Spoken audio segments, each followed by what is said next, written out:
الہی خیر گردانی بحق شاہ جیلانی، اب ذیل سبحانی محبوب ربانی غوث سامدانی حضرت عبد القادر جیلانی رحمۃ اللہ تعالی علیہ کا واقعہ ولادت کچھ اس طرح ہے کہ ملک ایران صوبہ گیلان قصبہ نئے فرشتان کا ابو صالح جوان جنگی دوست جناب موسیٰ رحمۃ اللہ تعالی علیہ کے جوان ابرو کمال صاحب تقویٰ، اپنے وقت کے جوانوں میں تقویٰ کی مثال آپ تھے۔ خشیت الہی کا مقام یہ تھا، خدا نے اتنا خشیت الہی عطا فرمائی تھی کہ جب آپ تہجد کی نماز کے لیے جایا کرتے تھے، وضو کے ساتھ ساتھ آپ تہجد کی نماز کے لیے غسل بھی فرمایا کرتے تھے۔ 468 ہجری میں وقت تہجد پایا، جناب جنگی دوست موسیٰ ندی پہ آیا، خوب نہایا، ایک سیب بہتا بہتا ہوا آیا، بھوک نے آپ کو ستایا، سیب اٹھایا، اسے کھایا، پھر خیال آیا کہ میں نے کسی دوسرے کا حق کھایا، الہی میری قسمت نے مجھے عجیب منظر دکھایا۔ پہلے خیالوں میں کھویا، پھر سخت رویا۔ He began to weep bitterly، زار و قطار رونے لگے۔ دل میں خیال آیا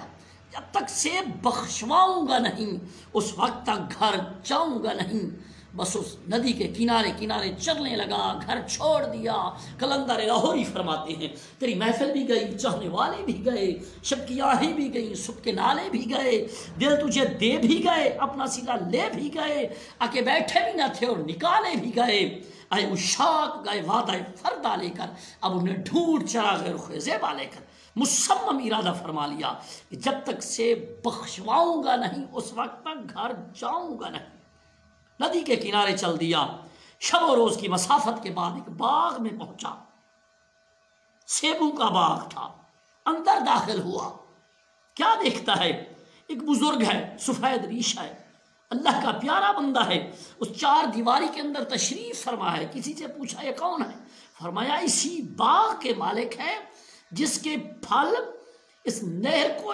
چھو رہے ہیں، پانی کو چھو رہے ہیں، پانی کو چھو رہی ہو، جھک جھک کے گل کی ٹہنی جیسے حسین کوئی آئینہ دیکھتا ہو، پانی کو چھو رہی ہو، جھک جھک کے گل کی ٹہنی جیسے حسین کوئی آئینہ دیکھتا ہو۔ جوان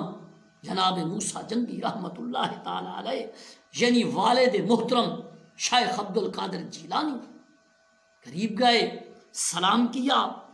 عزت سے دو زانوں بیٹھ گئے، احترام فرمایا اور اپنا حال سنایا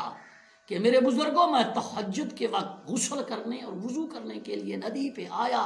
مجھے بھوک نے ستایا، ایک بہتا بہتا سیب آیا، میں نے اسے کھایا، پھر مجھے خیال آیا کہ میں نے تو کسی کا حق کھایا، مجھے خشیت الہی نے مجبور کیا۔ صاف ظاہر ہے جو بہتا ہوا سیب آیا ہے وہ آپ کے باغ سے آیا ہوگا، اب مہربانی فرمائیں، میرے حال پہ ترس فرمائیں، مجھے سیب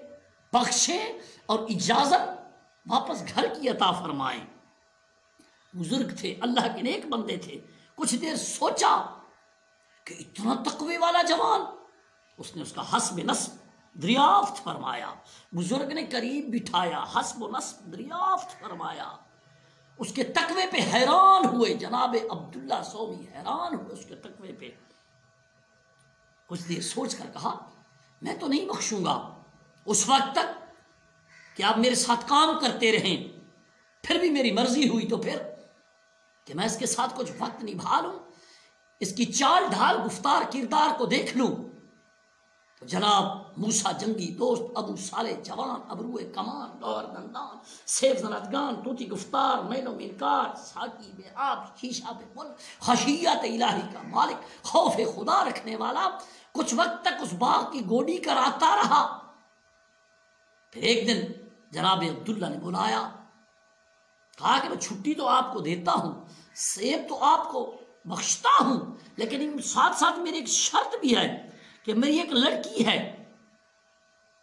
ام الخیر، فاطمہ کے نام سے مشہور ہے، فاطمہ کا نام ہے ان کا، یہ سمجھو کہ وہ لولی ہے، لنگڑی ہے، اندھی ہے، اپاہج ہے، اگر اس کے ساتھ عقد نکاح کر لو، بولو اگر اس کے ساتھ عقد نکاح منظور ہے تو پھر میں آپ کو سیب بخش دیتا ہوں، ورنہ آپ کی مرضی، بیٹھے رہو، چلے جاؤ۔ اس نوجوان نے سوچا کہ میں نے اتنی محنت کی، اتنی دیر ٹھہرا، یہاں رہا، گھر بار کو چھوڑ دیا، اب چاروں ناچار کچھ سوچ کر آپ نے کہا کہ یہ نکاح مجھے منظور ہے۔ جوانو، آج کے جوان کی چاہت کیا ہے، اس کی خواہش کیا ہے کہ میری شادی اس گھرانے سے ہو جس گھر میں مجھے زیادہ جہیز حاصل ہو۔ معاشرے کا اصول ہے، آج کل رواج بن گیا ہے، بہت سی عورتیں گھروں میں بیٹھی ہیں۔ many daughters cannot do their marriages because their parents cannot get large dowry۔ بہت سی لڑکیوں کی شادی اس لیے نہیں ہوتی کیونکہ ان کے والدین زیادہ جہیز نہیں دے سکتے۔ جب زیادہ جہیز نہیں دے سکتے تو دلہا والے اس کو پسند نہیں کرتے۔ لیکن اس نوجوان کی سوچ کیا تھی، اس نے کچھ سوچا، یہ بھی خیال آیا ہوگا کہ لولی ہے، لنگڑی ہے، اندھی ہے، اپاہج ہے، ٹھیک ہے، کمزور ہے، آخر میں نے اس کے ساتھ زندگی گزارنی ہے، لیکن سب کچھ کو بالائے طاق رکھتے ہوئے آپ نے فرمایا مجھے منظور ہے۔ جب اس نے منظوری کا کہا، شیخ عبداللہ خانقاہ عالیہ میں اعلان کروایا، شیخ عبداللہ نے اعلان کروایا کہ سامان شادی تیار کیا جائے۔ سامان شادی تیار ہوا، جناب عبداللہ نے خود نکاح پڑھوایا، دلہا کو رخصت فرمایا، دلہن کو لینے کے لیے گھر جاتا ہے۔ جب اندر داخل ہوتا ہے، جناب موسیٰ جنگی دوست رحمت اللہ تعالی علیہ، یعنی والد شیخ غوث سمدانی حضرت عبد القادر جیلانی ذل سبحانی کے والد محترم، جب اندر داخل ہوتے ہیں تو کیا دیکھتے ہیں؟ ایک اور مصیبت محسوس کی کہ ایک پیکر حسن و جمال تشریف فرما ہے۔ آپ نے استغفار فرمائے، استغفار کرنے لگے، اپنے سسر کے پاس واپس تشریف لائے، یعنی جناب عبداللہ کے پاس واپس تشریف لائے، عرض کی کہ آپ نے تو فرمایا تھا کہ آپ کا نکاح ایک لولی، لنگڑی، اندھی، اپاہج دوشیزہ سے کیا جا رہا ہے، لیکن جب میں بیت عروس میں داخل ہوا، اجلہ عروس میں داخل ہوا، وہاں تو کوئی اور لڑکی بیٹھی ہے جو ان تمام عیوب سے پاک ہے جو آپ نے بتائے تھے، میں تو مصیبت میں پھنس گیا۔ اس پر جناب عبداللہ سومی نے ارشاد فرمایا، عزیزاں، جو بیت عروس میں موجود ہے وہی ام الخیر فاطمہ ہیں، میری دختر ہیں۔ میں نے اندھی اس لیے کہا کہ اس کی نگاہ کسی غیر مرد پر نہیں پڑی، بہری اس لیے کہا کہ آج تک بری بات اس نے نہیں سنی، گونگی اس لیے کہا کہ آج تک اس نے جھوٹ نہیں بولا، اس کی زبان سے کوئی غلط فکرہ نکلا نہیں، لنگڑی اس لیے کہا کہ اللہ کے راستے کے سوا اس کے قدم کہیں نہیں گئے۔ یہ آپ کی زوجہ ہے، آپ اسے لے جائیں۔ جناب موسیٰ جنگی دوست یعنی ابو صالح جوان اپنی نیک پارسا دلہن کو لے کر ملک ایران، صوبہ گیلان، قصبہ نیف رشتان میں واپس تشریف لائے تو انہی تقوی و طہارت والے زوجین کے جوڑے سے اللہ پاک نے 470 ہجری میں ایک بیٹا عطا فرمایا۔ اسی بیٹے کو عبد القادر جیلانی ذل سبحانی محبوب ربانی حضرت عبد القادر جیلانی بولتے ہیں۔ لاہور کے کلندر، علم کے سمندر